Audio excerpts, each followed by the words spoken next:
¿Qué tal? ¿Cómo les va? Bienvenidos a un programa más de Coronavirus, la pandemia. Les recordamos que esta es una producción especial de la Universidad de Guadalajara que se transmite por la señal de todos, Canal 44, y que llega a México y América Latina, gracias también a la señal de televisoras públicas que se suman a Canal 44. Queremos agradecer también a quienes nos escuchan a través de Radio Universidad de Guadalajara e invitarles a todos ustedes para que se pongan en contacto con nosotros a través de nuestras cuentas institucionales en Twitter y Facebook, @Canal 44 TV, o a través de WhatsApp en el 33 22 42 06 90. Hoy tendremos un programa sin duda alguna interesante como el resto que aquí le hemos presentado. Hoy estaremos hablando sobre las medidas específicas que deben de tomar el personal de salud, médicos, enfermeras, paramédicos, en fin, todo el personal que labora en los hospitales o que de alguna u otra manera ha tenido que atender a pacientes con COVID-19, y también cuál será el manejo para la población en general. Estaremos también haciendo hincapié sobre estos elementos que se requieren para tratar a los enfermos, y particularmente nos estamos refiriendo a mascarillas, a respiradores y algunos otros instrumentos que el personal de salud está hoy por hoy requiriendo. Este día me da mucho gusto saludar en esta mesa de trabajo al doctor médico pediatra y además especialista en medicina crítica pediátrica, Miguel Ángel Bonal Pérez. Doctor, ¿cómo le va? Bienvenido. Muy buenos días a todos. Gracias. Gracias por acompañarnos. Doctor, tenemos varios temas con usted, ojalá sí, claro, que nos alcance el tiempo. El programa hoy en gran parte lo dedicaremos a hablar sobre el instrumental que hoy por hoy están requiriendo y que además es indispensable para el personal de salud, que hay que decirlo, se han convertido en los grandes héroes, y sobre todo, pues eso, agradecerles, doctor. ¿Cómo están trabajando hoy por hoy? Bien, bueno, muchísimas gracias nuevamente por la invitación. Estamos trabajando con lo que estamos aprendiendo a trabajar, ¿no? La verdad, estamos ante una condición donde esta pandemia, yo creo que todo el mundo lo dice, ¿no? Nos agarró en una condición de desventaja que, bueno, yo considero que la capacidad tenemos para hacer muchas cosas, ¿no?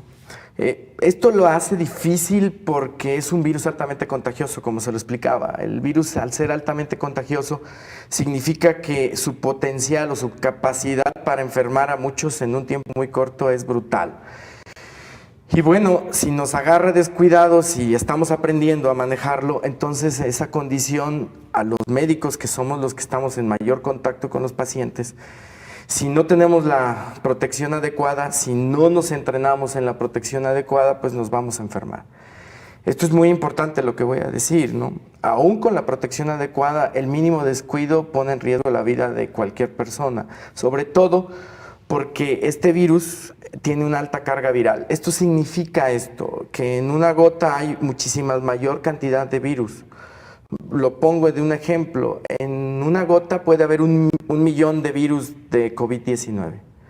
La influenza tenía en una gota 10,000, o sea, 100 veces más la cantidad de virus. Si yo como personal de salud me expongo a un paciente y luego me expongo a otro paciente, estoy en contacto con otro paciente, ya recibí más cantidad de virus.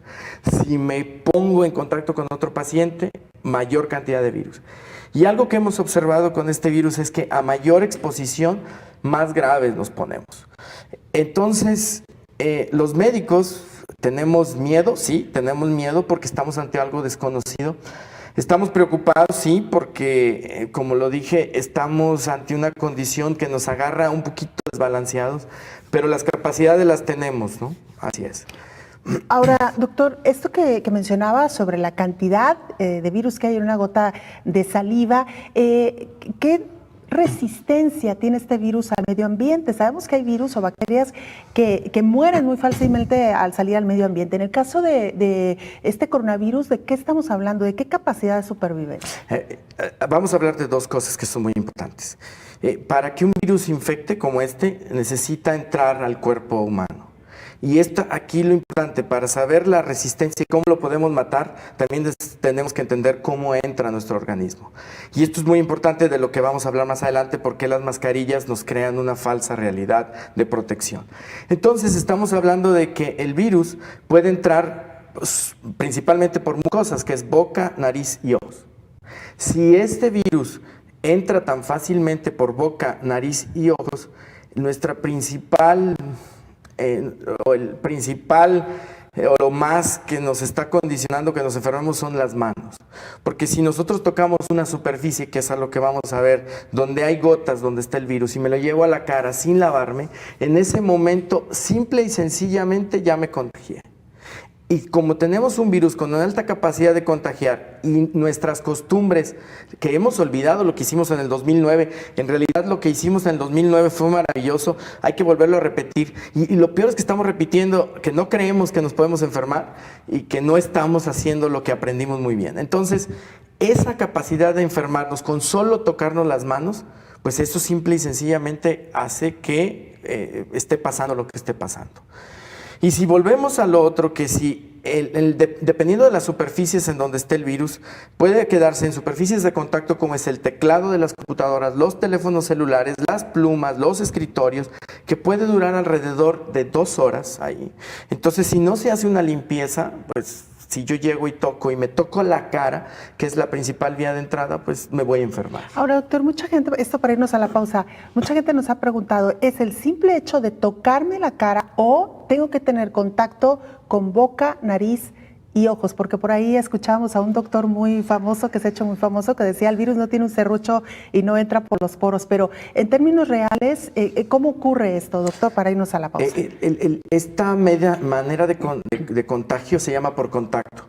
Entonces, por lo tanto, estamos hablando de que si hay contacto con mucosa, el toque de las mucosas, tocarnos la cara. Fíjense, si nos agarramos el cubrebocas para acomodarlo, nos tocamos la nariz. Ahí hay los orificios nasales. En ese momento, si traigo las manos sucias o con el virus, ya me contagié. Es por contacto. El de gotas es el que haya quedado la superficie con las gotas del virus. Y la tercera son los aerosoles, que es lo que nos enferma a nosotros como médicos.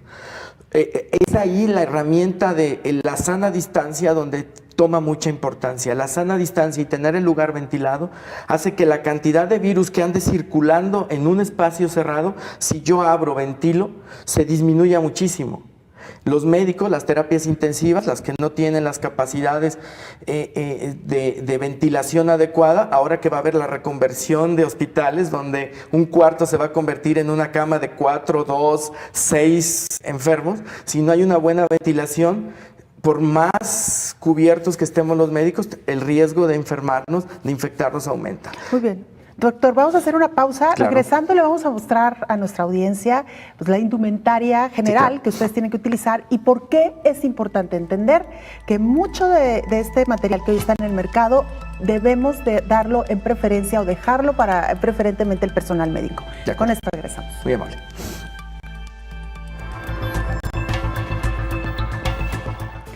Y bueno, alrededor del mundo se ha registrado escasez de productos como mascarillas, trajes y gafas plásticas que requiere el personal de salud. La Organización Mundial de la Salud hace algunas recomendaciones para facilitar el acceso a este material. En vista de la escasez global de equipos de protección personal para la atención de pacientes y frente a la epidemia de COVID-19, la Organización Mundial de la Salud hace algunas recomendaciones para facilitar el acceso de este material. Recomienda el uso de telemedicina para evaluar casos sospechosos de COVID-19, minimizando así la necesidad de que estas personas vayan a los centros de salud para su evaluación. Usar barreras físicas para reducir la exposición al virus como ventanas de vidrio o plástico. Esta medida se puede implementar en áreas del entorno de atención médica, donde los pacientes se presentarán por primera vez como áreas de triage, el mostrador de registro en el departamento de emergencias o en la ventana de la farmacia donde se recogen los medicamentos. Se recomienda también restringir el ingreso de los trabajadores de la salud a las habitaciones de los pacientes con COVID-19 si no están involucrados en la atención directa, prohibir las visitas a los enfermos y reducir el tiempo que los profesionales de la salud deben estar en el sitio del paciente. Las mascarillas, el traje y las gafas plásticas son parte del equipo equipo que requiere el personal de salud para atender a un sospechoso o confirmado contagiado con COVID-19. Finaliza el documento de la OMS, que además de usar el equipo apropiado, siempre se debe realizar higiene frecuente de las manos. El equipo debe desecharse en un contenedor de residuos apropiado después del uso, y la higiene de las manos debe realizarse antes de ponérselo y después de quitarse el traje, informó Rocío López Fonseca. Hablando de equipos, ¿sabe usted cuántas camas de hospital se requieren para atender esta emergencia? Bueno, cada país tiene una oferta diferente en cuanto a este instrumental y este equipamiento. Nuestros compañeros nos han preparado el siguiente material. A nivel mundial hay en promedio 2.7 camas hospitalarias por cada 1.000 habitantes, según estimaciones de la Organización Mundial de la Salud. Sin embargo, en los países más golpeados por el COVID-19 cuentan con el mayor número de camas hospitalarias. Por ejemplo, China cuenta con 4.2, Italia 3.4 y España 3 camas hospitalarias por cada 1.000 habitantes, mientras que México solo tiene 1.5 camas hospitalarias por cada 1.000 habitantes. En cuanto a médicos, en promedio hay 1.5 médicos por cada 1.000 habitantes, mientras que España e Italia registran 4 médicos, más del doble que el promedio a nivel mundial, que es de 1.5. Estados Unidos tiene 2.59 y México 2.25 médicos por cada 1.000 personas, cifra mayor que China, que tiene 1.79 médicos por cada 1.000 habitantes, mientras que la recomendación de la Organización Mundial de la Salud es de un mínimo de 8 camas hospitalarias por cada 1.000 habitantes. El promedio que registran los 36 países que integran la OCDE es de 4.7 camas hospitalarias por cada 1.000 habitantes, informó Rocío López Fonseca. Continuamos nuestra charla con el médico pediatra, además especialista en medicina crítica pediatra, doctor Miguel Ángel Monal Pérez. Doctor, sí. Importante lo que vamos a decirle en este momento a nuestra audiencia. Sí. Empecemos por las mascarillas, por favor. Sí. Antes quisiera puntualizar una cosa, solamente nos dijo héroes. Yo creo que lo son. Lo que le voy a decir le va a sorprender. En realidad no somos héroes. Quien diga que somos héroes por hacer lo que tenemos que hacer, que es tratar de salvar una vida, eso no es ser héroes, es hacer lo que nos gusta, hacerlo con un gran amor. En realidad, en este momento y en esta pandemia, somos las víctimas también, igual que son los pacientes que intentamos salvar. En realidad no somos héroes. Y la principal razón por la que no somos héroes, y les digo que somos víctimas, tiene que ver con esto que tenemos aquí. La protección que debemos de tener los médicos nos las han quitado ustedes en su casa, porque hicieron compras de pánico de material que ustedes en realidad no necesitan. ¿Y que no nos sirve, doctor? No sirve, y sobre todo porque no lo saben usar, y porque no tienen el uso complementario. ¿Puedo? Voy a empezar. Adelante, por favor. Mire, vamos a empezar por los cubrebocas normales, que son la mayoría de los que tenemos, que pueden ser azules o blancos. Estos cubrebocas están hechos de una capa muy delgada, de un material que es hidrofílico, que significa que no le gusta el agua, pero que como es tan delgado, su tiempo de uso es muy corto. Antes de seguir con esto, quiero decirles que los cubrebocas no son para protegerlos a usted, para protegerme yo. O sea, si yo me lo pongo, yo no me voy a proteger, y menos con este. Es para proteger a los demás. Porque si yo me lo pongo, mi saliva, mis gotas de saliva, que es lo que hablábamos, que en cada gota puede haber 1.000.000 de virus, yo ya no lo voy a dejar de regalo a ustedes para que se enfermen. Esto es muy importante que lo entiendan. No se trata de mí, se trata de todos los que están a mi alrededor, de mi abuelita, de mi papá, de mis hijos. Tengo que protegerlos a ellos. El egoísmo en esto cuesta, y cuesta caro. Y nos cuesta a nosotros los médicos. Miren, entonces este cubreboca nos sirve para ponerlo, lo tendríamos que estar cambiando prácticamente cada 30 minutos porque es lo que pierde el tiempo útil y efectivo. Por eso pueden utilizar de los que hacen en casa, que son de tela, que son un poquito más gruesos, el tiempo de uso es mucho mayor. Entonces este cubrebocas es el más común, y traerlo en la calle en realidad no sirve. Y ahorita voy a decir ¿Por qué es importante que si van a usar cubrebocas utilicen otras cosas que nos han insistido tanto que debemos de hacer para protegernos? Luego, después sigue el cubrebocas. Este es un cubrebocas quirúrgico, igual que este, que es el que usamos en los quirófanos. Este tiene 3 capas, también es hidrofóbico, que no le gusta el agua, y tiene un tiempo mayor de protección. Este es el que mayormente estamos usando los médicos. ¿Por qué? Y a veces nos ponemos 2, uno encima del otro, pues para ver si me protejo un poco más. Pero vuelvo a decirlo, en realidad a mí como médico no me protege y a ustedes tampoco les protege, protegemos a los demás.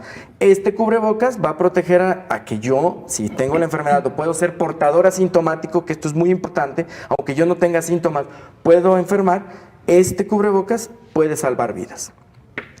Ahorita hablamos de qué otras cosas tenemos que hacer cuando usamos cubrebocas. El cubrebocas N95, que al personal médico nos sirve para que la enfermedad o el virus no entre por nariz y boca, porque al ponérnoslo, ¿sí?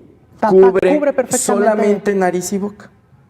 Entonces el virus tiene menos posibilidades de entrar por ahí, pero nos queda descubierto y es ahí donde entra el gran problema. Podemos traer y andar en la calle muy nice con esto, pero los ojos descubiertos. Los ojos descubiertos es el sitio por donde más frecuente los médicos nos estamos infectando. En China, los artículos, los primeros, miren, el médico que murió era un oftalmólogo. El oftalmólogo empezó a describir que los pacientes que tenían neumonía, los veía porque tenían neumonía y conjuntivitis. Entonces, es ahí la importancia que debemos de tener de saber que este cubrebocas nos protege para que entre por nariz y boca. Pero este cubrebocas solamente lo debemos de utilizar los médicos, porque los médicos vamos a estar en contacto con personas enfermas. O también lo van a utilizar los familiares que tengan que cuidar en casa a un enfermo por COVID, si tienen que tener una proximidad muy grande. Estos cubrebocas no sirven de nada si no me lavo las manos y si no está bien ventilado el sitio donde lo uso. ¿Por qué? Porque si yo tengo un cubrebocas y me lo pongo y me estoy tocando la cara y no me lavo las manos, pues me voy a contagiar. El cubrebocas crea una falsa seguridad de que estoy protegido, cuando en realidad, vuelvo a repetir, es para proteger a los demás y me crea esa falsa seguridad de que estoy protegido y me toco la cara. Y entonces no sirve para nada. O gente que lo trae prácticamente todo el día o por varias horas, el mismo cubrebocas. El mismo cubrebocas. Que tampoco resulta peor a la larga. Resulta peor a la larga porque nos da una falsa seguridad de estar protegidos. Y si esto le agregamos que los lugares donde estamos, es por eso que es la sana distancia, porque el virus, los aerosoles que transmiten el virus, si están en un lugar ventilado, la concentración dentro de la habitación disminuye mucho. Por eso, si yo estoy enfermo en mi casa con COVID, debo de tener las ventanas abiertas. Mi abuelita diría, cierra la ventana porque te puede dar neumonía. Por amor de Dios, tienen que ventilar sus casas para que si hay alguien enfermo o alguien portador ahí, las partículas se dispersen, se vayan y tenga menos posibilidad de contagiarme. Doctor, vamos a regresar. Todavía claro. tenemos mucho más para hablar sobre este instrumental. Con esto regresamos y por supuesto con mucho más. Usted no se vaya.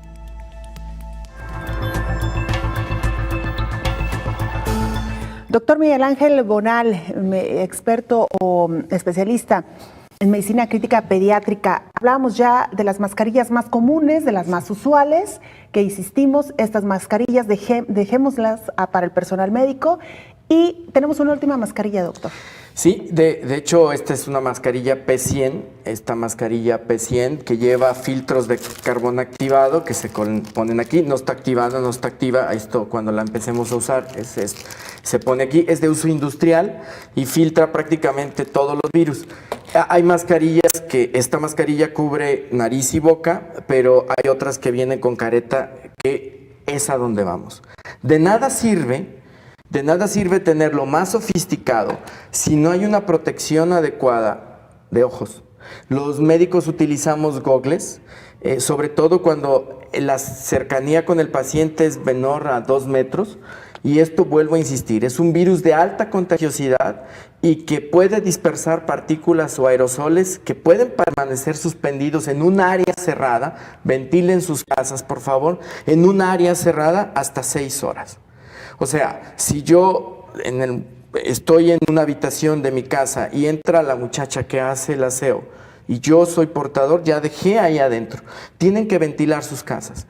Los gogles impiden. Estos gogles son abiertos, hay gogles que son de sellado hermético, que es los que utilizamos, sobre todo cuando se van a hacer procedimientos invasivos en el paciente, como es intubar, conectar a un ventilador.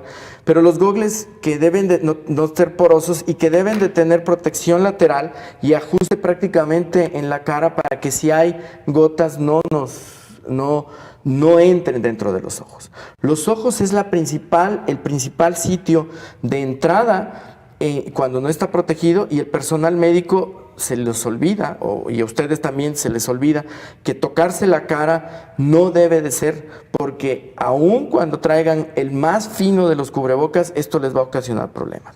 También tenemos caretas. Estas caretas se hicieron muy famosas, de hecho estas se están haciendo ya con impresoras 3D, se liberaron los softwares, creo que ya van en la versión 3, y estas caretas nos sirven para algo que es muy importante. Los médicos que se están enfermando, o al menos los que se están enfermando ahorita en este momento, porque afortunadamente todavía no tenemos un número muy importante de personas que necesitan estar en una terapia intensiva. Yo espero que con las acciones que estemos haciendo, el número de personas que estén en una terapia intensiva disminuya. No lo sabemos, pero los médicos que se están enfermando, desgraciadamente el personal de salud que se está teniendo condiciones graves que les ha costado la vida, son el personal médico de primer contacto.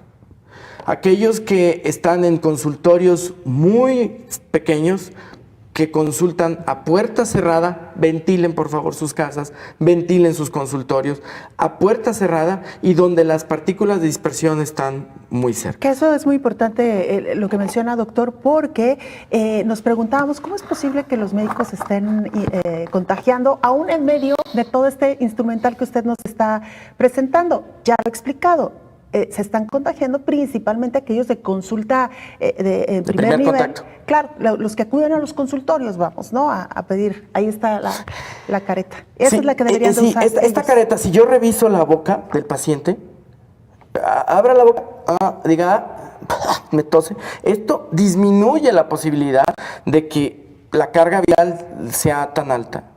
Entonces, les recuerdo y vuelvo al principio, los cubrebocas que usemos son para proteger a los demás. Si estoy enfermo, si tengo riesgo de ser un portador asintomático, porque sé que mi primo, mi cuñada con la que estuve las últimas 2 semanas en la carne asada del fin de semana, aunque debíamos de estar en casa, si no me protejo, yo no protejo a los demás, los puedo enfermar aunque sean portadores, no tenga síntomas, porque soy portador asintomático.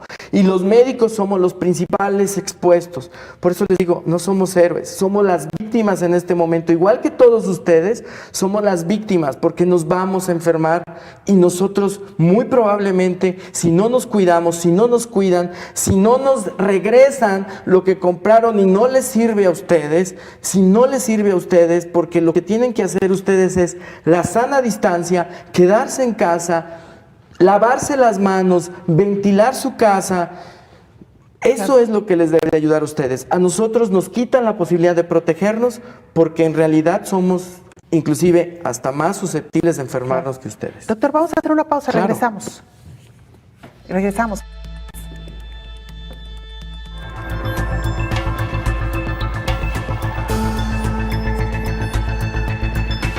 Doctor, algunas preguntas de la audiencia. Juan Carlos González dice: en casa, 3 de nosotros tuvimos síntomas de gripe, moco, flema, tos, dolor de cabeza sin fiebre. Esto fue durante 6 días. Durante ese tiempo nos mantuvimos estrictamente aislados. Desde ayer no tenemos síntomas, pero tenemos la necesidad de salir y hacer compras de alimentos y enseres. ¿Hay probabilidad de ser portadores y afectar a otras personas? ¿Hasta cuándo es recomendable salir a abastecerse de lo necesario para continuar en casa? Bien, voy a empezar por el final.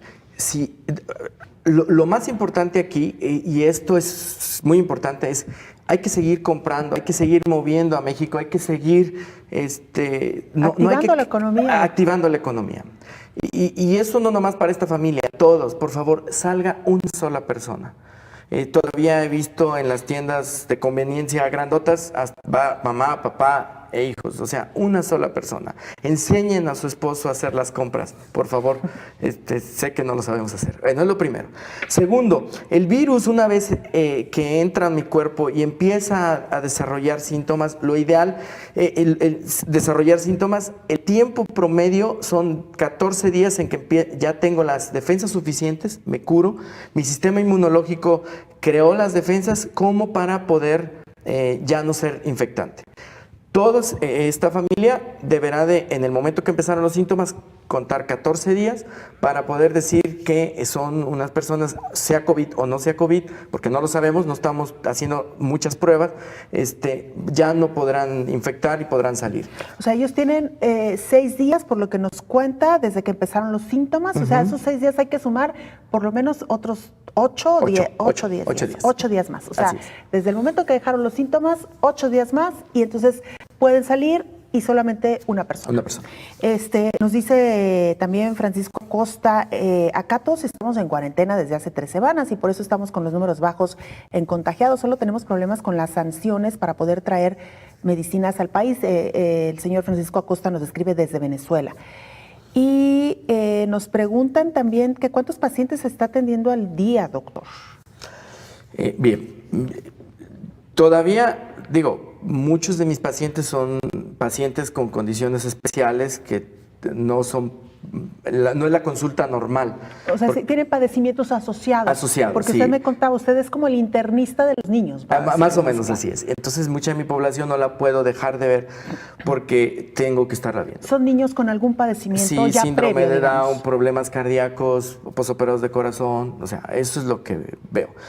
Y yo lo sigo viendo porque no puedo permitir que tengan una enfermedad asociada o no controlar un problema asociado que si llegaran a tener la enfermedad de COVID pondría mayor riesgo a su vida. Entonces yo sigo dando consulta, las consultas se están dando cada media hora, con espacio entre paciente y paciente, se limpia el consultorio, está ventilado el consultorio, no podemos parar, habemos personas que no pueden parar, entonces sí seguimos dando consulta. Y doctor, aprovechando esta pregunta, me decía usted que están reportándose casos ya de niños, no nada más en México, en general. En el mundo. Sí, y como es la tendencia mundial, los niños tienen una enfermedad por virus SARS-CoV-2 un poquito menos agresiva que los adultos. Eso tiene una noticia buena, que es que nuestros hijos, espero que se sigan comportando los niños mexicanos igual que los demás niños en todo el mundo, porque depende de la genética, estado nutricional y condiciones ambientales para ver qué tan severo es el virus, ¿no? Pero yo espero que nuestros niños también sean los que menos se enfermen. ¿Y sí se pueden enfermar grave? Sí se pueden enfermar grave. ¿Sí tenemos niños enfermos? Sí, afortunadamente, hasta ahorita los reportes en México, hasta ahorita casos detectados de niños en México con condición grave o que hayan muerto, no se nos han reportado. Doctor, hablábamos de las condiciones en que esta pandemia nos tomó parados en el mundo, ¿no? A los diferentes sectores públicos, evidentemente países con más recursos, pues mejor parados que a nuestros países de Centro y Sudamérica. En términos generales, en su opinión, ¿cuáles han sido los países que mejor reaccionaron y cómo ve al resto del mundo, principalmente América Latina? Bien, miren, hay un dicho que dice, cuando veas las barbas de tu vecino cortar, pon las tuyas a remojar. Las decisiones, en México tenemos el Consejo de Salubridad, que es el órgano rector que debería de estar tomando las decisiones en este momento en el país. Por lo tanto, este organismo debería de haber estado trabajando desde que se tomó o se le dijo al mundo que esto se estaba convirtiendo en un problema. México, igual que los demás países, se están viendo en condiciones donde se cuidan más intereses que los que son los verdaderamente responsables, los verdaderamente importantes, que es la vida de las personas. Por lo tanto, lo estamos viendo muy claramente.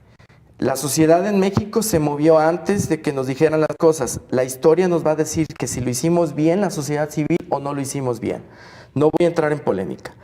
Los demás estados, los demás países, aún teniendo el dinero, el poderío económico, pues podemos ver cómo le está yendo a Estados Unidos. Aunque Estados Unidos tiene mucho dinero, ¿de qué sirve tener la bolsa llena si no hay quien venda los cacahuates?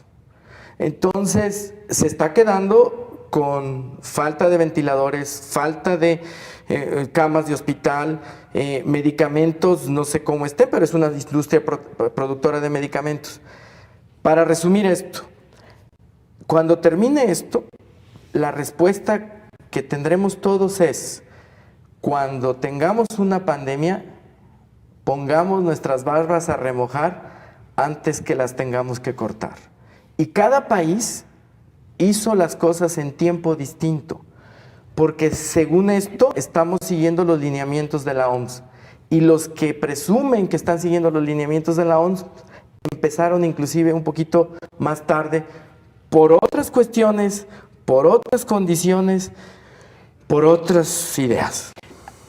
Doctor, muy brevemente, decir también que en México ha entrado ya también el personal militar, médico, sí, a atender esta contingencia, personal altamente calificado, hay que decirlo. Sí, que hay que decirlo, el personal militar siempre ha estado en las peores condiciones de México. El plan de N3 ahora se tuvo que adaptar a esto. No hay suficiente personal militar tampoco, tan así que está la convocatoria a que personas entren a formar parte de las brigadas militares que existen en el país. Doctor, un gustazo haber compartido con usted Muchísimas esta gracias. mesa y esta charla. El doctor Miguel Ángel Bonal Pérez, pediatra, medicina crítica pediátrica, lavarse las manos. No por cada lavado de manos con jabón, en el Inter se pueden hacer 3 o 4 con alcohol. Así es. Doctor, no se toquen la cara, quédense en casa, ventilen su casa, por favor, cuídense. Muchas gracias, doctor.